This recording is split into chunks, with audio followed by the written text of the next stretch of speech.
O tema dessa quinta noite da nossa novena é São Miguel Arcanjo a partir da Sagrada Escritura.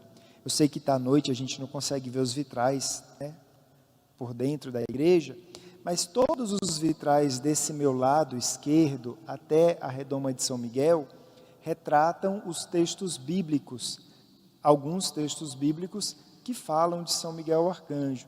Então, aqui na igreja a gente pode contemplar essa presença de São Miguel Arcanjo na Sagrada Escritura.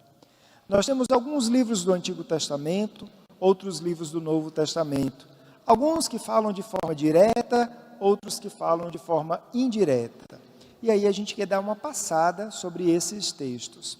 E o primeiro é o de Daniel, aquele que traz mais referências, né? São 3 momentos em que Daniel se refere a São Miguel Arcanjo. Vejamos os 3 textos.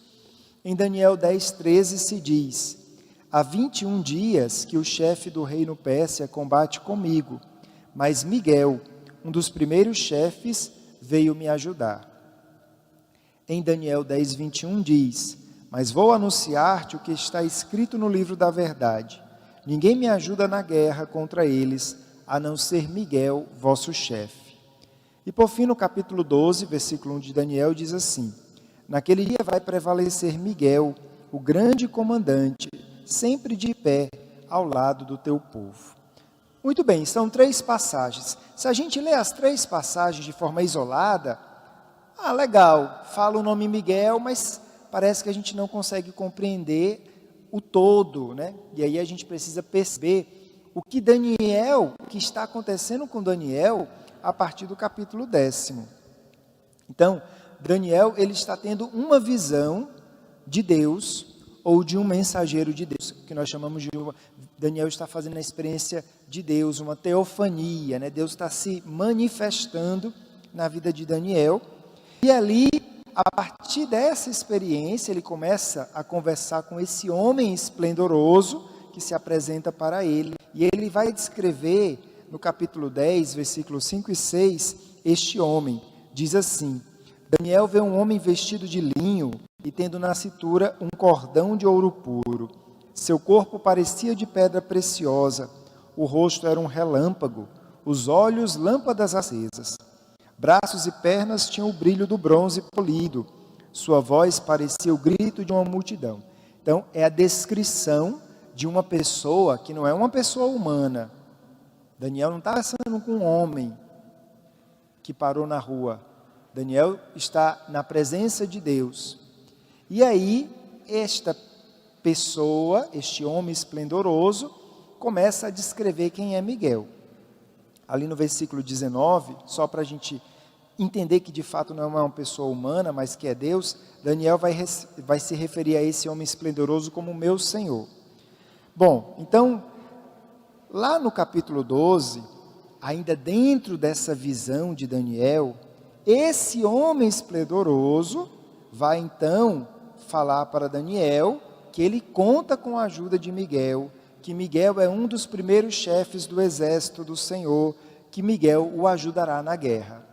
E aí sim, a gente consegue agora juntar essas realidades para entender que Deus se manifesta para Daniel, para dizer que ele vai contar com a ajuda de Miguel na batalha que ele estava travando.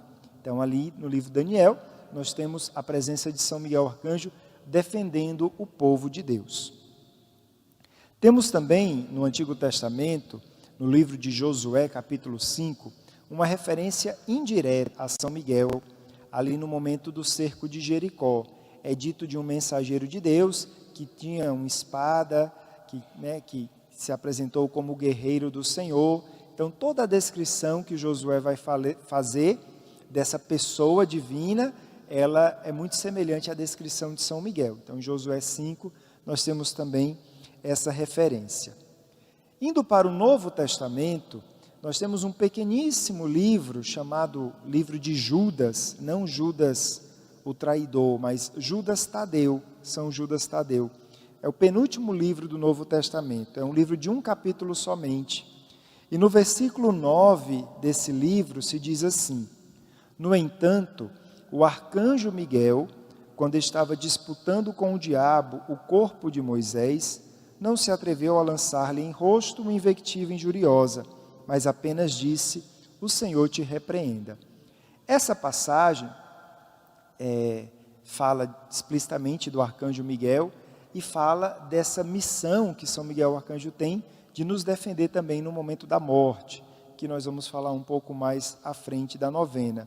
Mas é uma passagem que fala claramente de São Miguel Arcanjo.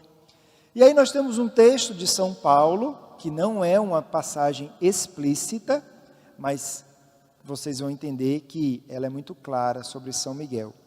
Diz São Paulo na 1 Tessalonicenses capítulo 4: pois o Senhor mesmo, à voz do arcanjo e ao som da trombeta de Deus, descerá do céu, e então ressuscitarão em primeiro lugar os que morreram em Cristo. Bom, como que a gente consegue perceber que aqui, indiretamente, Paulo está falando de São Miguel Arcanjo? Primeiro, porque na Sagrada Escritura, somente São Miguel é retratado como arcanjo. Gabriel e Rafael são retratados como anjos. E aí depois a igreja entendeu que, dada a missão deles, eles deveriam ser classificados como arcanjos, porque eles não tinham só mensagens ordinárias, eles tinham mensagens importantes. O anjo Gabriel visitou Maria para anunciar que ela seria a mãe do Salvador. Então eram mensagens de relevância, né? Então, Gabriel e Rafael foram classificados como arcanjos, mas somente Miguel é chamado explicitamente de arcanjo na Sagrada Escritura. E nós sabemos que ele nos defende no momento da morte, porque ele quer nos conduzir para Deus. São Paulo está falando o quê? Que a voz do arcanjo, o Senhor Jesus voltará ao som da trombeta para ressuscitar aqueles que morreram nele. Está falando do juízo final.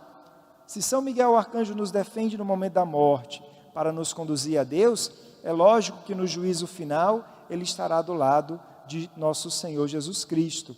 Então é uma passagem que fala indiretamente de São Miguel. Por fim, no livro do Apocalipse, capítulo 12, nós temos aquele texto bem conhecido, né? Houve então uma batalha no céu, Miguel e seus anjos guerrearam contra o dragão lutou junto com seus anjos, mas foi derrotado, e eles perderam seu lugar no céu. Assim foi expulso o grande dragão, a antiga serpente, que é chamado Diabo e Satanás, o sedutor do mundo inteiro. Ele foi expulso para a terra, e os seus anjos foram expulsos com ele. Então aqui é um texto que fala dessa batalha no céu. Esse vitral próximo da imagem de São Miguel Arcanjo é justamente retratando São Miguel derrotando o demônio, né? Mas esse texto nós vamos trabalhar de uma forma maior na homilia do dia 29, né? Porque dia 29 esse é um dos textos da liturgia. Então a gente vai deixar para falar um pouquinho mais para frente. Mas o que nós queríamos que vocês entendessem nessa noite? Que a devoção a São Miguel Arcanjo, ela está fundamentada na Sagrada Escritura. Eu não sei se vocês estão acompanhando a riqueza dessa devoção. Ontem nós falamos de tantos santos importantes, que estes santos eram devotos de São Miguel e que convidavam as pessoas a viver essa devoção a São Miguel Arcanjo. Haja vista São Francisco de Assis e São Padre Pio. Hoje nós estamos vendo que a própria palavra de Deus nos fala de São Miguel Arcanjo como nosso defensor, seja nas lutas, nos combates do dia a dia, seja na luta final, que é o momento da nossa morte. Então, nós devemos crescer nessa devoção a São Miguel Arcanjo, porque ela é atestada pela igreja, ela é fundamentada na Sagrada Escritura e ela é vivida pelos santos. Assim, meus irmãos, nos aproximemos de São Miguel com confiança e coloquemos sempre a nossa vida sob a sua proteção. Louvado seja o nosso Senhor Jesus Cristo.